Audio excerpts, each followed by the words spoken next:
Hello everyone. Welcome back to the final installment in the John Johson Chronicles, as it was written 7 years ago by myself and some buddies in 2015. Tonight we're going to be going over chapters 43 to 46, which are the final ones. And we will also be going over some quote-unquote acclaimed reviews that me and my buddies definitely didn't write pretending to be other people. With all that being said, it's been a pleasure reading this, and let's get right into the ending. Chapter 43, Realization. The Egyptian guard pulled a strange-looking contraption out of his coat pocket. "You have a problem?" The man paused, hearing JJ snicker. "Yeah, I do." JJ kept snickering. "What is it?" the man asked. "Why, good sir, are you wearing a coat in the middle of the goddamn desert?" JJ bursted out into a full laugh. The man, hearing this question, dropped the thing in his hand. His pupils slightly widened. "That's a good question," the man trailed off. "You know, I really should get my life together, don't you think?" he asked JJ. JJ stopped laughing and put on a serious look. I do, JJ replied kindly. JJ helped the guard up, brushed him off, and patted him on the back. "Well, I'll be off then," the guard said cheerily. "Alrighty, see you around, pal," JJ said. As the man was about to enter the rest of the catacombs, he turned and thanked JJ. "Any time, my friend, any time," JJ smiled. Chapter 44, I Guess We Are Keeping Rags. With all distractions dealt with, JJ began his search for King Tut's chamber beneath the pyramids. The ancient Egyptians were tricky busters, in that they booby-trapped the catacombs leading up to the pharaoh's chamber. There were rows upon rows of scythes swinging from the ceiling, pitfalls filled with cobras around every corner, mummies patrolling the maze-like halls, tripwires linked to darkshooters lined the floors, and, the worst, most torturous part of the whole tomb was "I Want to Build a Snowman" from the movie Frozen. It was blasting through the speakers hidden all throughout the pyramid. JJ despised that song more than any other song ever created. Ever.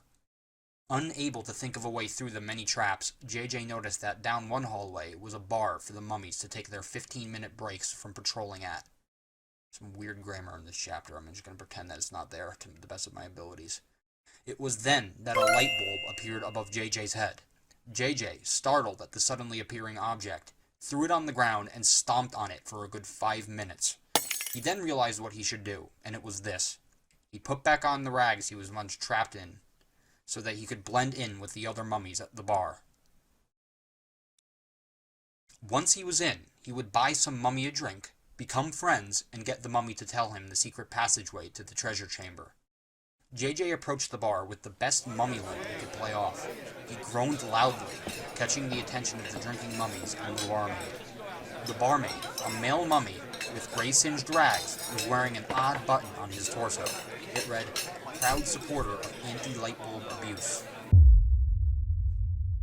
JJ, seeing this, glanced behind him at the desiccated remains of glass he had stomped on. He panicked, realizing what he had just done. Just as a mummy stumbled off its stool to greet JJ, he tore away into the catacombs. His mummy rags all streamed off as he was running so fast. Just like that, his disguise was blown. The barmaid, finding the destroyed light bulb, grew enraged. What JJ didn't know was this simpleton of a barmaid was actually the mummified undead King Tut himself in disguise to see how his mummies work. Like that weird TV show with... Never mind.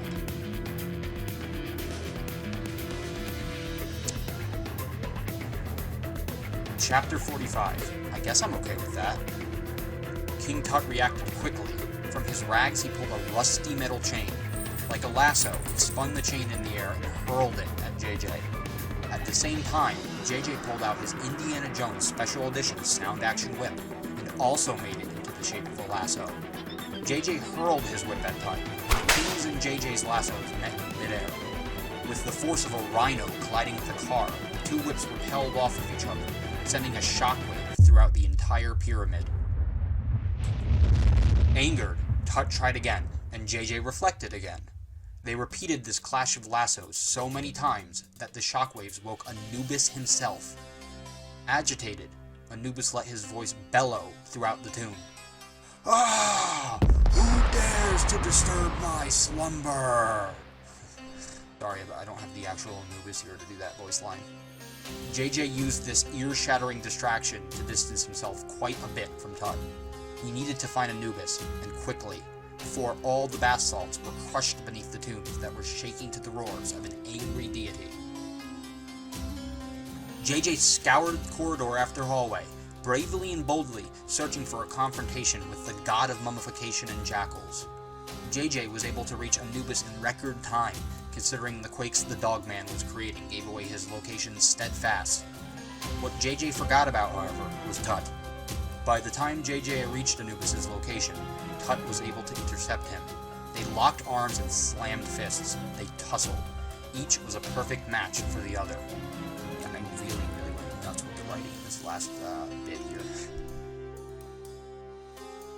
You dare to awaken me, only to fight in my presence, Anubis growled. Standing at a good 8 feet tall and made entirely of sandstone, Anubis easily ripped a catacomb pillar from its bearings and launched it at the clashing duo. Both JJ and Tut spread out, dodging the pillar. It crashed through the nearest wall, shaking the labyrinth further, only to its future doom. JJ recovered and stood up in the dust to see Anubis leaning over him with a limp Tut in his grasp. What say you before I take your head, mortal? Anubis asked. He leaned down and got an inch away from JJ's face. I'm sorry about the noise? JJ trailed off, figuring he was pretty much screwed over at this point. Anubis dropped Tut and turned away. Well, you two should cease your battles, for both your strengths are equal. As warriors, you should be allies, not enemies. Anubis then removed his helmet, instantly dropping it. Before his face could be revealed, his body of sandstone crumbled into regular, boring sand. Tut was still alive, in a mummy sort of way, and got up onto his feet. You know, kid, what Anubis said? I think we should listen to him, Tut stated to JJ. Yeah, I guess I'm okay with that. JJ smiled. Both warriors shook hands, and JJ told Tut why he was in the catacombs in the first place. Oh, if you had just said you needed salts from the start, we could have made an arrangement. JJ then looks at the camera and face palms. Whoa. How many times do I have to tell you people we are not filming this? Morgan gets up to raise heck yet again. Yeah, that's right, people. If you had forgotten, Morgan Freeman is supposed to be narrating this. JJ and Tut reached the main chamber of the pyramids, which was in a sorry state thanks to the commotion that had occurred around it. Tut informed JJ that the chamber was heavily booby-trapped, and to hang tight whilst he undid the traps. Well, the first attempt at disarming a trap, Tut's arm snapped off and triggered a tripline. TNT, armed and ready, lit up all around them. In seconds, the explosives went off. Chapter 46, Off to the Borderlands. I don't know why there's two thes there. Really went ham with the frickin' errors in this bit here, I sure did. JJ awoke, lying beside the desiccated King Tut in a pile of desert rubble. Where the pyramids once stood was now a massive crater nearly filled to the brim with chunks of solid sandstone bricks. Quite the crowd was gathering around the scene, and the Egyptian army was subsequently summoned. Tut, only about a head and a body at this point, leaned over to JJ. Listen, kid, the salt's gone now. Sorry about that. But hey, I do know where you could get some more. You know the Borderland planets in... Tut liquefied before he could continue. The army was opening fire on JJ, and he was going to be pumped full of lead lest he stay in the rubble any longer. JJ took out his spare riot shield, which brought back memories of Tyson. No, not now. JJ blocked bullets with the shield and slowly traversed the crater. When he reached the top, he wasted no time dashing over to the nearest Egyptian radio tower. He sent out a signal somewhere along the lines of Tico Taco Tuesdays. In an instant, the massive sombrero ship gifted to him on the moon slammed down next to the radio tower. It had a new singular destination, Pandora. Unfortunately, folks, we will never see that because I stopped writing at this point. My buddy he actually had stopped, I think, somewhere in the Egyptian storyline. It was all me for that past couple of chapters, and I just stopped at that point. And when I do book 2, it's not going to involve Pandora and Borderlands because I think that's a very cringy plot. But anyway, that was it. That was the John Johson Chronicles as it was written. Over 90 pages, 46 chapters of non-stop, chaotic, cringe action. Again, thank you very much for listening. And we do have a little bit left. I actually have some reviews for you all now. I'm gonna bring that up real quick, so just give me a moment. Okay. So now we're going to do a quick read-through of all the acclaimed reviews for the John Johson Chronicles. All real names in here have been turned into initials for the sake of partial anonymity, or whatever the word is. But let's read these. I think we put these here at the end of the story or something. We were just dicking around at this point. First quote. Seriously, this isn't meant to be taken seriously. God himself, not his butt, 2015. I'll write a small paragraph after reading only what you said, and DH will only be able to read what I wrote, and then you will only read what he wrote, and so on. RC 2015. Wow. 4.5 stars. IGN. Or sorry, that might be 4.5 stars. IGN. Bollocks. This is lousy. I'd give it no stars, honestly. Carl Pilkington. Good job. 2/3 of a star stars.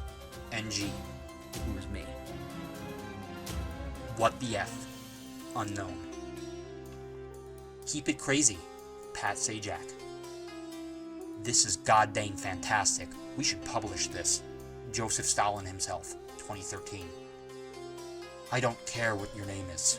Ralph, 1945. We're talking about Ralph from Lord of the Flies here, people. Shout out to anybody who knows that book from high school or whatever. About 37 pages of vintage, goddamn JJ action. Amazing, unbelievable, jelly. Bruce Fucking Willis. Everybody thinks whatever we are doing, but we are not. Mr. K. He's a weird gym teacher we used to have. He actually did say that. I want to be N and more R. This is just our name censored. George Washington, 1776. When your soul got to the river, a boatman named Sharon would give you a ride. But the ride was not free. If your family had not buried you with a coin to use as payment, you were stuck. Some souls, who did not have a coin, tried to swim across the river Styx. Some made it, most didn't. For those souls who receive a ride in Sharon's boat, or manage to swim across the river, so on and so forth. Satan, 2013. I have no idea why I put that in there. I think it had something to do with when I was writing the chapter about JJ and River Styx. I mathed quite hard for the good of this story. N MathMDG. What else could ever happen to us today? Horse. Meat, jewelry, glass, Dad. This is the bread of stone. Robot crabs. That's just bad Google Translate, which is a foreshadowing for a future idea I have coming up soon. Another one here. Well, J can my butt and call me crackers. JJ Vedetanalusta Annuncio. Attacks require him to the tomb. The Dutch Maniac, 2015. Again, just butchered Google Translate. And finally, what the flying F-dicks just happened. Nick Tripod, who was our assistant band director. His last name was not actually Tripod, it was a nickname. And yeah, with that, as you can see, we had some absolutely raving reviews for the John Johson Chronicles. Thank you all very much for sticking around for this series. It's been great. I've got more coming sometime in the future. I do have a couple other projects I'm going to be working on my channel for the time being. But be sure to like, subscribe, comment, do all that stuff. Stick around because this channel ain't going anywhere. I've got a lot of plans for the future, people, and I'd love for you to be here. An absolute pleasure reading the John Johson Chronicles for you and sharing this work of art me and my friends created so long ago. Have a great night, day, whenever you're listening to this, and take it easy, everyone.